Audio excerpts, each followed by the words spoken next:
I wonder if you heard of the World Naked Bike Ride. If not, you can probably guess what it is. It happens annually all over the world, including in London, actually. And the organisers describe it as a popular, peaceful, legal public protest. So they say the point is to draw attention to all important causes like the global dependency on oil, car culture, and the vulnerability of cyclists on city streets and so on. And I actually bumped into it myself one day. I was coming out of a hotel in London. I'm just going to look for this clip here on our system. I thought I had the clip here. Maybe I don't. And it was basically, I walked out of a hotel into the street and the all these naked bikers were passing. And, hey, bear with me. I'm just going to find this. Okay, right. Here we go. You can hear me now reacting to this sight in front of me of naked men and women on bicycles. Okay, this is unusual.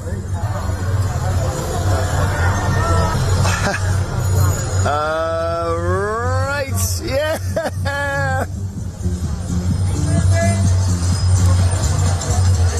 Well done to this gentleman here. God, nothing left to the imagination. Wow. I didn't expect to see that. And I was happy sort of waiting to cross the road. As surprising as it may seem, this mass display of nudity is not technically illegal. UK law says that being naked in public is not an offence unless there is intent to cause alarm or distress. But not everyone sees it as harmless fun. Emma Jane Taylor, a child safeguarding campaigner who we'll speak to shortly, has raised concerns because she said there is a child safeguarding issue here. And she has shared stories on social media from families who felt uncomfortable. One reported seeing a man who seemed aroused by the roadside. It's a strange thing to be aroused by. But so what do you think? Have you ever taken part in a naked bike ride? Do you see it as cheeky, a harmless protest, a way of challenging the dominance of cars?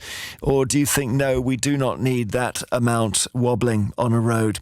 Do get in touch with your comments. Text us 88291. Send us a WhatsApp message 08000 288 291 or email vine@bbc.co.uk with your phone number. So Emma Jane Taylor joins us, child safeguarding campaigner. You don't like the look and the sound of it, Emma? I don't, Jeremy, at all. It just doesn't feel safe, and I don't want to keep silent about it. Too many people keep silent about it. They don't want to talk about these things, and they just get bigger and bigger and become more of a problem. And as you've already referenced there, the reasons of the exposure law, there's such grey areas here in the UK on exposure, and that's just not strong enough or good enough for child protection, in my opinion. So you see in it the not just the fact of nakedness, but you see something almost malevolent there, do you? That they're up to no good.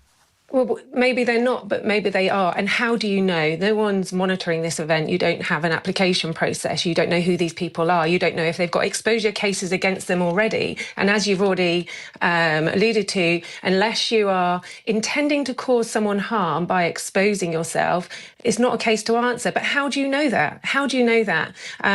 Like you say, someone had contacted me to say there was someone by the side of the road with their bike and they were aroused. Were they aroused? And part of the event, were they aroused and sinister? Who knows? No one knows. And so the event to me has become a big issue for child protection here in the UK.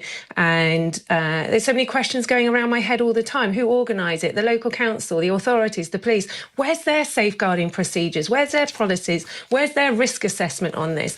You know, if you're exposing yourself for one day a year, does that mean you can go and get your coffee naked? Can you go to the public toilets naked? What about the children in these places? You know, we spend our life helping children understand what's right and wrong. You know, there's parental guidance for nudity in films. But with this event, there's none.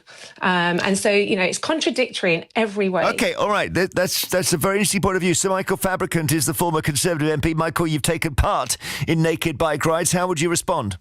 Well, I've only suggested that we have one naked bike ride in Lichfield. I haven't actually taken part in naked bike rides. But, you know, these are very organised events. They happen in the UK, in London, Birmingham and Cardiff, 28 cities around the world, 10 countries around the world. And, you know, these aren't just random events. These are just a bit of fun, actually. And if you're going to use the argument, well, who's actually checking on the people that they aren't perverts, you could say the same thing about any demonstration. Gay pride. Would you ban that because not everybody is vetted? Or demonstrations for Palestine? You know, do you vet that? I mean, come on.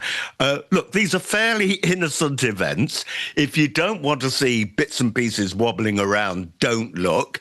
They happened with marshals and police controlling them. It's an organised event, you know, and I think it's just a little bit of fun. And when I promoted it for Lichfield, it was to raise money for the St Giles Hospice in Whittington near Lichfield. And I think it's all good and it's all, you know, a little bit of enjoyment. Emma? Why does it have to be naked? I mean, what fun is that for families walking around London with their children seeing this because adults want to have a bit of fun? I don't get it. Maybe there are people innocently doing this, but by putting this event on, you are green-lighting more sinister conversations for offenders who are exposing, and that puts a huge risk on child protection. And we're allowing that in the UK. I mean, and like you say, around the world. There's actually 35 countries, I believe, around the world doing this. But that's huge, right? I'm only just hearing about this, and I'm sure most of your listeners haven't heard of this either. Emma, have you actually seen one of these rides? I've got no interest in seeing one of these rides. I've seen Well, then enough why do you online. think that kids are going to be suddenly surprised by it when it's a fully organised event and a whole, you know, hundreds of people taking part in it? It really is not sort of one guy being aroused randomly going somewhere where they might approach children. It doesn't work like that. Did you get naked and go on your bike and go around town? No, well, I'll be honest with you. I was doing it for a video for TV. No, but would you go and naked I had on your tiny little bike? shorts on because otherwise I'd have been arrested. Why would you have been arrested? This is a legal day to get exposed. Why would you have been arrested? I don't understand Well, because I wasn't doing it as an organised event. I was doing it as a charity thing and on my own. But this is a properly organised event with marshals and police there to protect everyone. How do you know that everybody there is doing this for the right reasons? But let's not lose track of the focus of my campaigning. Child protection is serious. We are exposing naked adults. What else would you ban then? Books written to help children. We've got books written to help children understand about body and nakedness. None of it includes being naked in public. We are desensitising children to nakedness, making it much easier for predators to groom and abuse children. And that is my issue. Thank you very much.